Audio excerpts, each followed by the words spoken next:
This is the House of Hockey podcast, where we talk about the game and the lifestyle. We've got opinions as hockey fans, friends, and from the female perspective. Welcome to our house.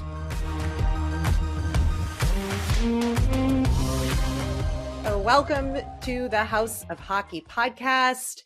Today we have an incredible guest. You've probably heard his voice and will recognize it as soon as you hear him speak. We have Kenny Albert, who is the only play-by-play broadcaster to call all four major North American sports on a full-time basis in the 21st century. Just think about that for a second. That's very impressive. He's also the lead play-by-play voice of the NHL on TNT. This 2023 season is his 30th year broadcasting NFL games on Fox. You've probably heard him call Major League Baseball games on various Fox networks over the last 27 years. He's the radio voice for the Rangers, the Knicks on MSG networks. He's called men's and women's hockey at the last 6 Winter Olympics for NBC. He's called 10 Stanley Cup Final Series, and he is now the author of the book, A Mic for All Seasons. Welcome, Kenny. Great to be with you guys. We met in Seattle about a month ago, and it was terrific catching up. And thanks for reading the book, and thanks so much for having me on. Oh, yeah. The book was phenomenal. I read it so fast. I couldn't get enough of the stories you talked about in there. And there's so much synchronicity in your life of like just meeting people and then working with them or different things like that, how it all has come so much full circle for you.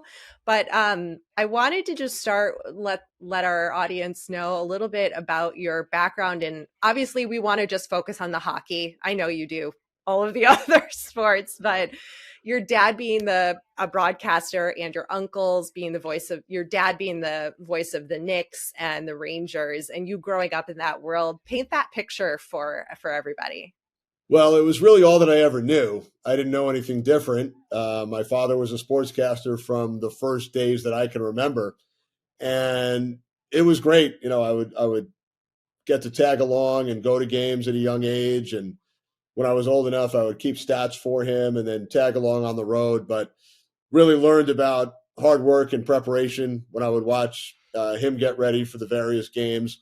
When I was 5 years old, my parents gave me a tape recorder for my birthday, and I started announcing games into the recorder. I set up my bedroom like a radio studio. I had the desk and the bed in the middle and the TV on the other side, and it was really all that I ever wanted to do. I did a lot of writing in high school and college, but play-by-play was the goal. Hockey play-by-play was the goal, and was very fortunate as I fast forward to get hired by a minor league team, the Baltimore Skipjacks, in 1990. They were the minor league affiliate of the Washington Capitals, and was hired to do their radio and really any other duty that was needed, marketing, sales, PR, go pick up a player at the airport. So fun times, invaluable experiences, and wouldn't trade those 2 years in for anything. So do you have like anything that you bring from like your dad, like listening to your dad growing up? Do you put that into anything that you currently do, or you kind of just put that aside and just want to go down your own road? You know, not really consciously as far as any catchphrases or words that I might use. Some people that listen and watch the games think that we sound alike. Others think that we don't sound anything like each other. So it's really a personal preference. But the major thing I learned, like I said earlier, was the preparation. I have a checklist that I go through before each and every broadcast in every sport, hockey, football, baseball, basketball, and it involves watching prior games and doing a lot of reading and preparing charts and going through statistics and other notes that are provided to us by the leagues, the teams, the networks. So it's probably more on the preparation side and what I learned behind the scenes from him. We talk a lot about on this podcast with our guests and between Breezy and I mean, we love hockey and we know you love hockey too. You talk about it in the book and you grew up around it. But why? What is the magic sauce of hockey that separates, especially hockey fans, from the rest of the major league sports, in your opinion? I loved it from such a young age. Played hockey in the driveway, roller hockey, street hockey, started ice skating at a young age. I grew up on Long Island. And I remember when I was 12 years old, that's when the U.S. Olympic team won the gold medal in 1980. And I was already playing at the local rink, but, the number of kids, boys and girls who signed up right around that time exploded due to the Olympic team winning the gold medal. And, I don't know if it's just the speed, the skill, the fact that the players are on ice skates and not in sneakers, is one of the main reasons why we all love the sport so much. And they've gotten quicker, faster, so much more skilled through the years with the advent of technology. But I've always loved hockey. Like I said, that was my goal coming out of high school and college, was to do hockey on the radio. I've been very fortunate to be involved in so many different sports, NFL now for 30 years, and basketball and baseball as well. 8 Olympics, hockey at 6 of those 8, calling men's and women's. So, not sure I can pinpoint, one specific thing as far as the answer, to why we all love hockey, but, it's great that we all do. And so fortunate to be involved with the NHL on TNT with Eddie Olczyk and Brian Boucher and Keith Jones the last 2 years, and our great production crew and the studio folks. We had the opportunity to call the Stanley Cup final last year between Vegas and Florida. I worked the final 3 years ago between Tampa Bay and Montreal. So we all love hockey and love talking about it. So, it's great to meet people like you who help promote the sport with this podcast and spread the love for the game of hockey. Absolutely. So do you have a favorite kind of game that you like to broadcast? I mean, obviously the Stanley Cup is pretty big, but having done everything that you've done, the Olympics, I mean, your laundry list of accomplishments there, do you have a favorite kind of game to call? I think you're always excited as a broadcaster to be involved in the biggest games, the biggest events. And, I think back to the 2018 Winter Olympics when I called the women's gold medal game between the U.S. and Canada. Canada had won the previous 4. U.S. won this one in a shootout. Just the excitement, the energy in the building, watching them hoist the U.S., the United States flag when they played the national anthem. That was certainly one of the top sporting events that I've ever witnessed and had the good fortune to call. The Stanley Cup final, I mentioned calling 2 of the previous 3 on TV, also worked another 8 on the radio side. First one was back in 94, working for NHL radio with the Rangers and Canucks, and then with Westwood One Radio from 2016 through 20. So I think back to a lot of those big events, big playoff games, game 7s. In the index in the back of the book, I list all of the game 7s that I've worked through the years, including, I think back to LA, Chicago in 2014, and just last year, Seattle and Colorado game 7. So many involving the Rangers on the radio side. So those are probably the most fun games to work, the playoff games, the game 7s, the Stanley Cup finals, the Olympics. But even throughout the regular season, we have so many fun games. I'm here in Dallas as we speak for the Stars and Golden Knights on TNT tomorrow. It's a rematch of the Western Conference Final, 2 top teams in the league. So should be a lot of fun. You hit a little bit of a sore subject between Breezy I know. and I thought about it when I brought up 2014. But then the Rangers, the team I work for, suffered the same fate in a game 5 in the next round to LA. Same goal scorer, by the way. So I feel your pain. I know. Breezy and I have had it out enough on this podcast between the 2 of us, with her being a Kings fan and me being a Hawks fan, and we go back and forth, but we both just were like, oh no, are we going to have to talk about 2014? Yeah, I only referenced it from a broadcasting standpoint, the opportunity to work a game 7. No hard feelings. I feel great. I'm sure she does. And I'm sure Kenny feels just fine because he's fairly neutral in the matter as a broadcaster. You know what? I remember that game so we're not well. going to put you in the middle of us. We won't have to discuss it any further. But that whole 2014 conference final, you list this in the book, and I just want to explain to people like a little bit of what your life is like, because I don't think people necessarily understand. So you called 12 games in 15 days, not a single consecutive game in the same time zone. You went from Chicago, Montreal, Chicago, New York, LA, Montreal, Chicago, New York, LA, Chicago. How do you even handle that? That's insane. Can you go through that list of cities backwards now? Let's see how good you are. That was let me read it again. Right? Yeah, that was a crazy period. I was working for NBC and was assigned to the Western Conference Final, and then the Rangers, the team that I do radio for, happened to make it to the Eastern Conference Final. So there was a lot of back and forth. The only game I did not work was Game 1 of the Rangers in Montreal for logistical reasons, but wound up working the other 12 games, red eyes, early morning flights, LA, Montreal, Chicago, New York. But I think the adrenaline carries you through. Luckily, knock on wood, I had no issues with the voice and wound up then calling the Stanley Cup Finals. So I'm not sure this will ever be matched. I wound up working the last 17 games of the NHL season that year that were played in the entire league. Impressive. Very impressive.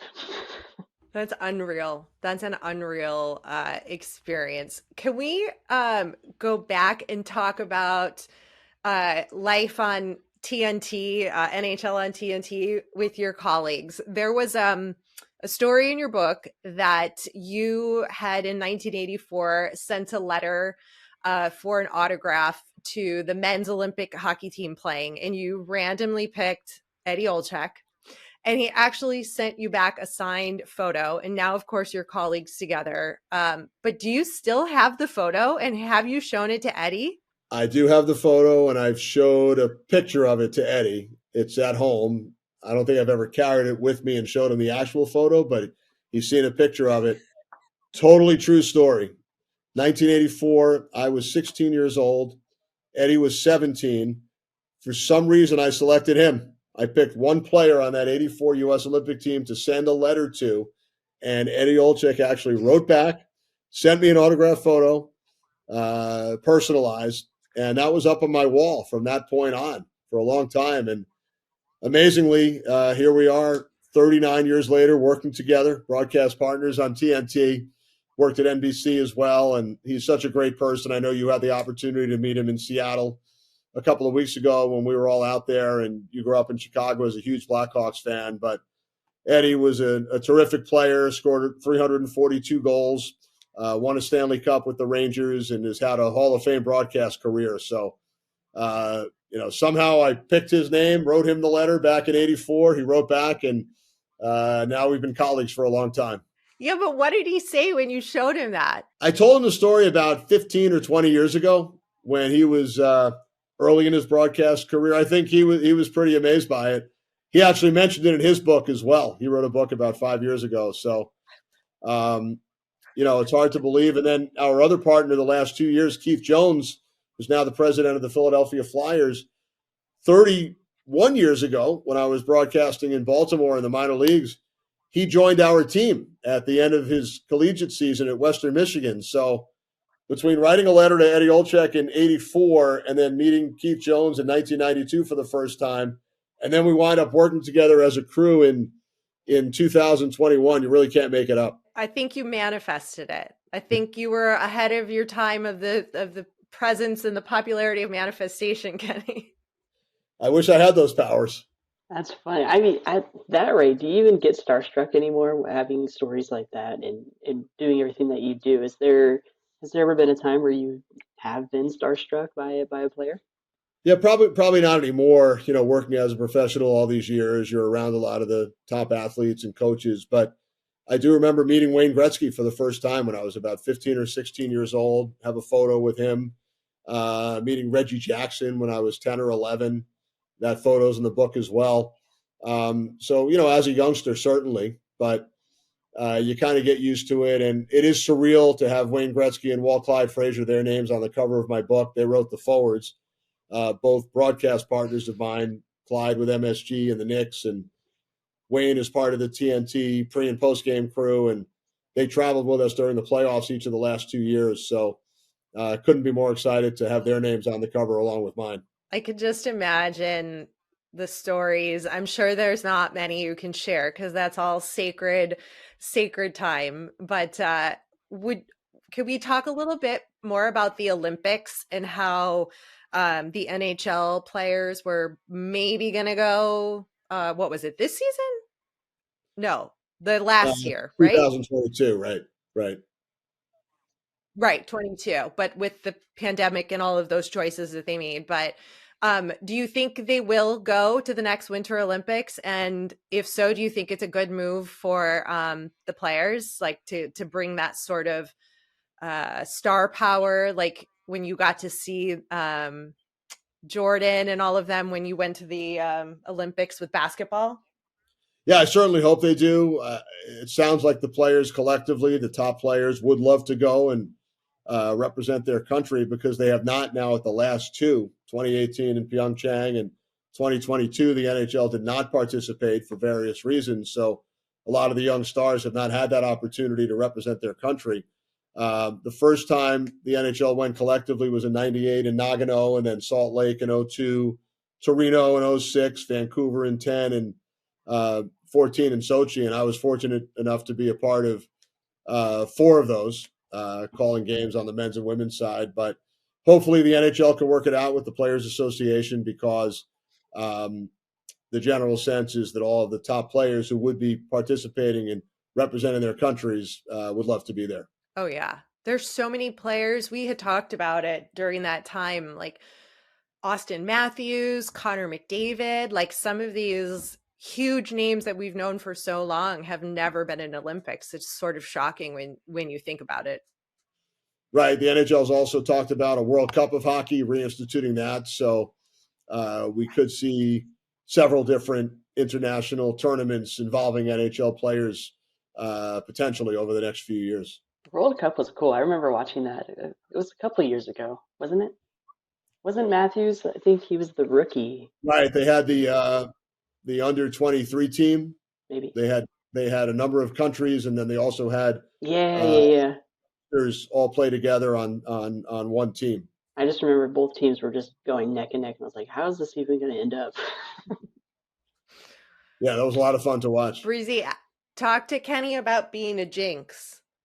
Oh yeah, I have not read your book yet, but Rae was filling me in, and she said that in your book that you had written that you are considered a Jinx to some extent. Is that how it's written out?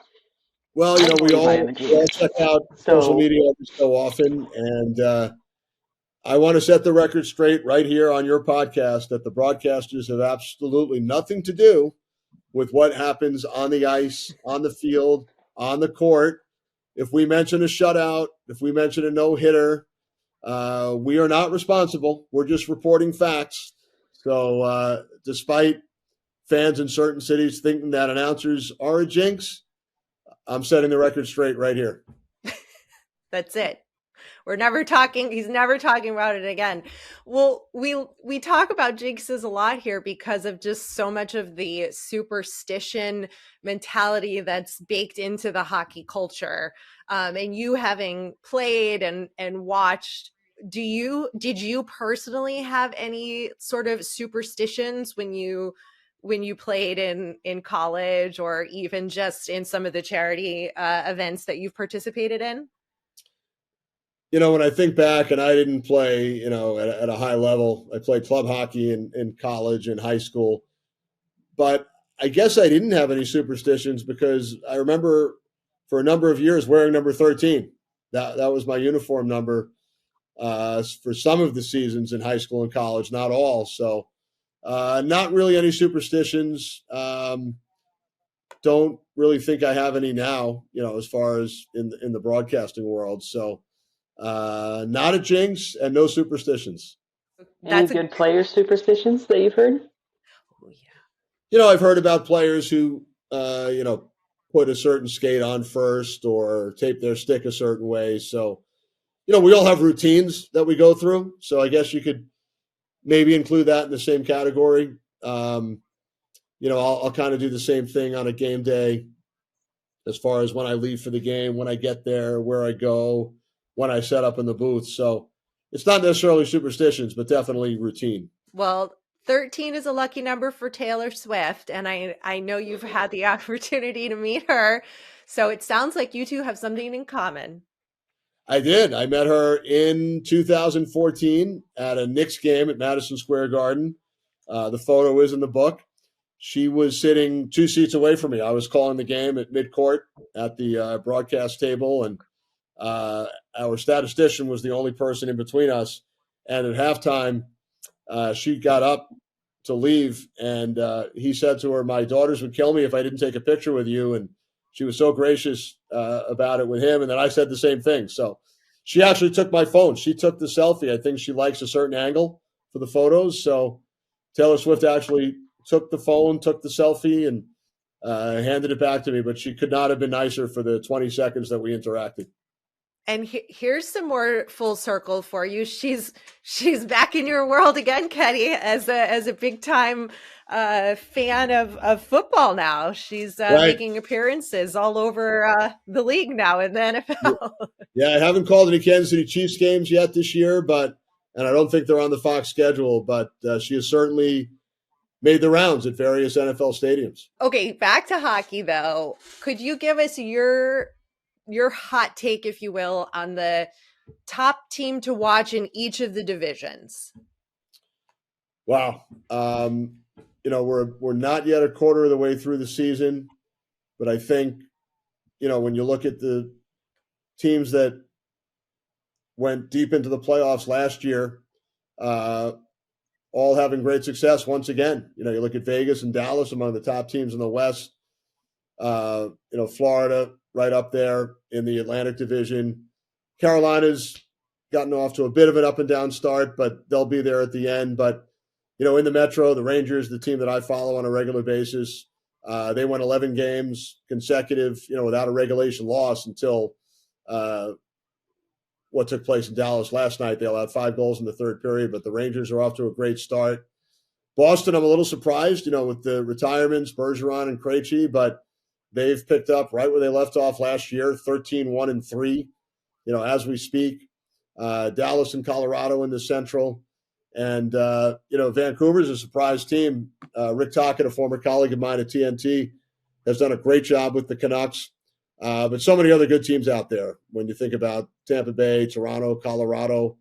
So the NHL season's off to a great start. I'm looking forward to the Vegas-Dallas game tomorrow, rematch of that Western Conference Final. So, I think there are probably 10 or 12 teams you can look at right now and think they could be legitimate Stanley Cup contenders come this May and June.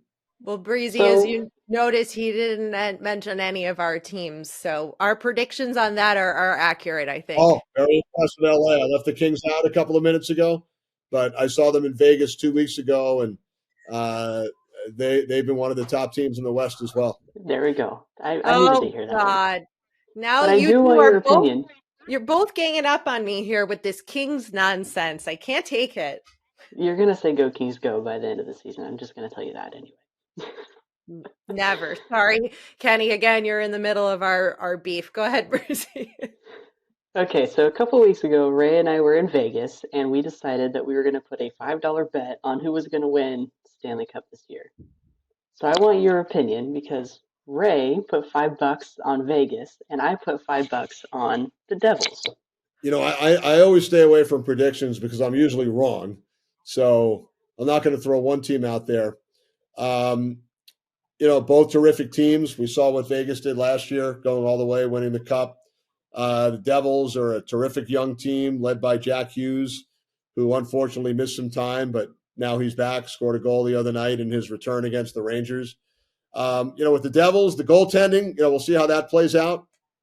They're not off to a great start in that department. They're still young, but I think they're a team to be reckoned with certainly over the next decade with Jack Hughes and Jesper Bratt and so many of their other terrific players. They brought in a former King and Tyler Toffoli this year. It's a tough division with the Rangers, Devils, Carolina, Pittsburgh, Washington, Philadelphia is playing well. So, as far as those two teams, they certainly have a chance. Vegas has a great chance to repeat. The Devils certainly have a chance to go far in the playoffs, but, it's not easy once you get there. And, the Rangers last year won the first 2 games against the Devils, 5-1, 5-1, wound up losing the series in 7 games. Who knows? They could be on a collision court to meet this year again. Yeah, we're Breezy and I don't typically make predictions either in a serious manner whatsoever because we are in agreement with you on like predictions, especially in a sport like hockey. It's like you said, we're only a quarter of a way through the season. It's very difficult to do that. So we just thought $5 was worth our ridiculous predictions on that. Something else that is forward looking, the Professional Women's Hockey League, how we finally got some joint forces here with the two former leagues that have now combined, and we finally get to see some of the legends on the Team USA and Team Canada now playing in a season. What are your thoughts on this new development with women's hockey? Well, it's very exciting. I'm a big fan, big proponent of women's hockey. I've called women's hockey at 6 Winter Olympics now, and I've become friends and colleagues with a number of the players who have taken part. AJ Malesko, Kendall Coyne Schofield, just to name two. I've worked with the Lamoureux sisters as well, Angela Ruggiero. So they're all friends. Some of them are retired, no longer playing, but look forward to keeping track of the developments and then watching the league moving forward. We are too. Breezy's big fan of Hillary Knight, who's playing in my neck of the woods, and we're big supporters of the professional women's leagues and supported it as well before this new merger. So we're looking forward to seeing that sport grow. Is there anything that you haven't done play-by-play for that you want to? Like, do you have anything on your list or like a bucket list item? I've pretty much done almost every sport imaginable, so there's not really much out there as far as a bucket list. I've done Stanley Cup finals, worked one Super Bowl, the international world feed. I've worked basketball and baseball playoffs, Olympics. The goal is to just keep maintaining, working, some of the top events, hopefully in the various sports. Called some soccer and lacrosse back in the day. I've done some boxing and track and field and volleyball, tennis, but I've never been involved on the broadcast side. Never done anything golf related.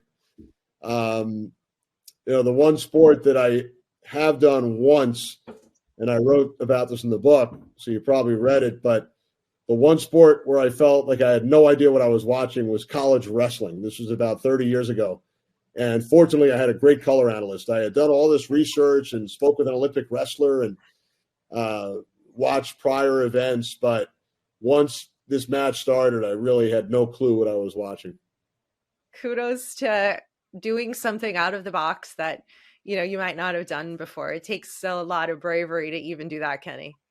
Well, I enjoy the variety. I enjoy learning other sports. When I did track and field and volleyball, not ashamed to admit that I went out and bought the books, Track and Field for Dummies, Volleyball for Dummies, and even spent time with our local high school volleyball coach. And I asked her to fill me in on the strategy and the history and the rules. And, that went a long way towards my preparation. But, boxing's a lot different. There's no ball or puck.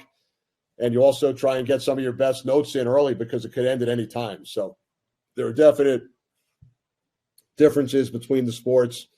I often get asked which is the most difficult to do from a play-by-play standpoint. A lot of people on the outside think it would be hockey because of the names and the changing on the fly, the fast pace of the sport. But to me, it's actually the easiest. It's like riding a bike. I've done it for over 30 years. And the puck's in continuous action for 60 minutes. In basketball, the ball's in action for 48 minutes. Football is the most rhythmic. It's one play, and then it's 20 or 25 seconds. It's another play, 20 or 25 seconds. Baseball, you have the most downtime between pitches and between batters, although it's sped up a bit with the introduction of the pitch clock last year. But like I said, love the variety of sports. They're all different from a broadcast standpoint. Radio and TV also different. On radio, you have to be descriptive the entire game, give the score and time a lot more often because the viewers, the listeners can't see it like the viewers would on the television side. Whereas on TV, you don't have to describe as much. You can leave a little more time for your color analyst to get in during live play.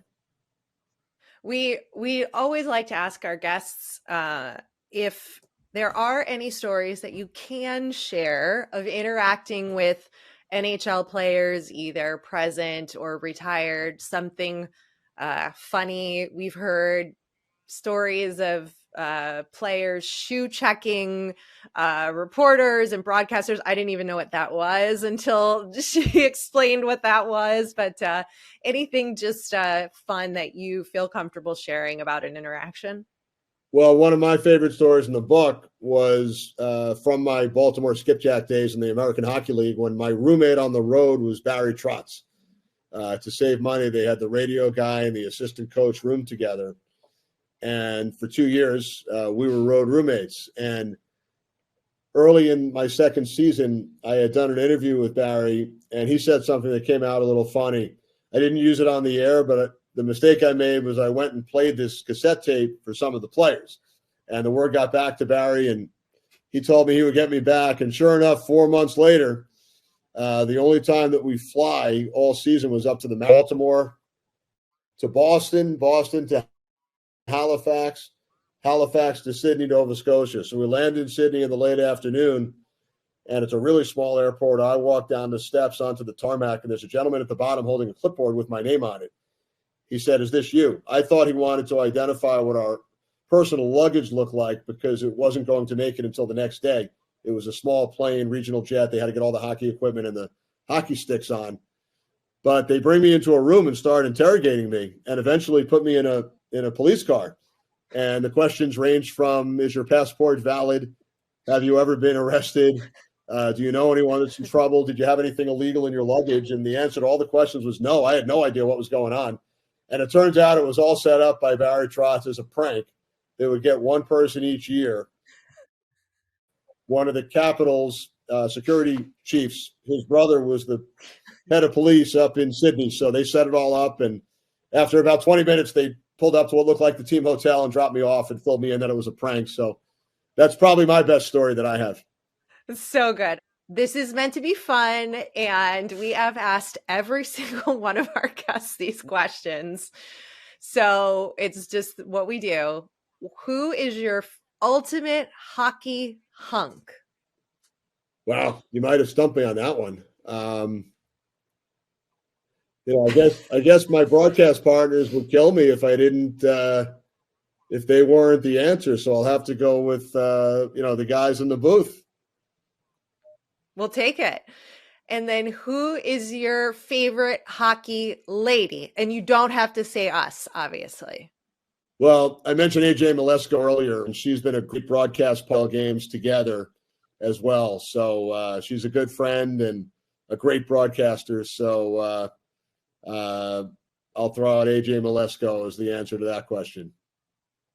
I second that. I thoroughly enjoy listening to her call games. Breezy, ask him the last question. Do you have any Sidney Crosby stories that you can share with us? He's a great guy. The times that I've spent interviewing him and around him in the locker room, he's meant so much for the sport of hockey. He did a video once. My daughter is named Sydney, different spelling, Sydney, but when she was young, he did a video for her, which was very gracious of him. So that's probably my best Sidney Crosby story as far as a personal interaction. And then getting back to the second question, I have to also mention my daughter, Amanda, as far as my favorite hockey lady. She works for the National Hockey League as a video producer, editor. She's been there for a little over a year. So doing a great job at the NHL. So I'll throw her into that mix as well. Thank you, Kenny, for your time. Tell everybody where they can get your book, A Mic for All Seasons, and where they can follow you on social media. Well, thanks to both of you for having me on. Really enjoyed it. There's an Instagram account, which my daughter runs, A Mic for All Seasons on Instagram. So hopefully all of your listeners and viewers can give that a follow. We post pictures of the book during its travels to various cities and sporting events. The book's available in bookstores, online, barnesandnoble.com, Amazon, Target as well, Triumph Books, wherever books are sold. So it's a great gift for the holiday season coming up. Thanks to you, Rachel, for reading it and hopefully enjoying it. Really appreciate you having me on. Of course. Thank you for your time. And I can't thank you enough for what you did when we met randomly in Seattle. And I don't know if I expressed it enough or clearly enough because I was just so overwhelmed at the moment. But I am a huge fan of your work and Eddie's and all of the players, all of the people, former players that you've mentioned as well in the TNT space. I just really appreciate what TNT allows you all to do for hockey when you cover it and on that big stage. I don't think anybody does it better than what you guys do there. And the way they allow you guys to just be you and to really embrace the sport and the way that the players are and the joking and the humor and all of that. I'm so appreciative of it because I feel really protective of the sport of hockey, even though I don't really have any claim to do that. So I just do. And I think what you all do is really important for the sport and the growth of it. And thank you for all that you guys do. Well, really appreciate the kind words. It was great meeting you in Seattle. Get the book, My Girl Seasons. Order it now. It's the perfect Christmas gift. You will not be disappointed. I enjoyed every moment of it, all the stories, and really getting to learn about you and your background and how much work goes into what you do and how much you love it. Like you can really tell. So thanks. Appreciate it. Thanks again. Thanks for coming over to our House of Hockey podcast and hanging out with us. We'll be back next week with a brand new episode. And in the meantime, you can follow us on social media. Just look for House of Hockey podcast. We'll be back next week.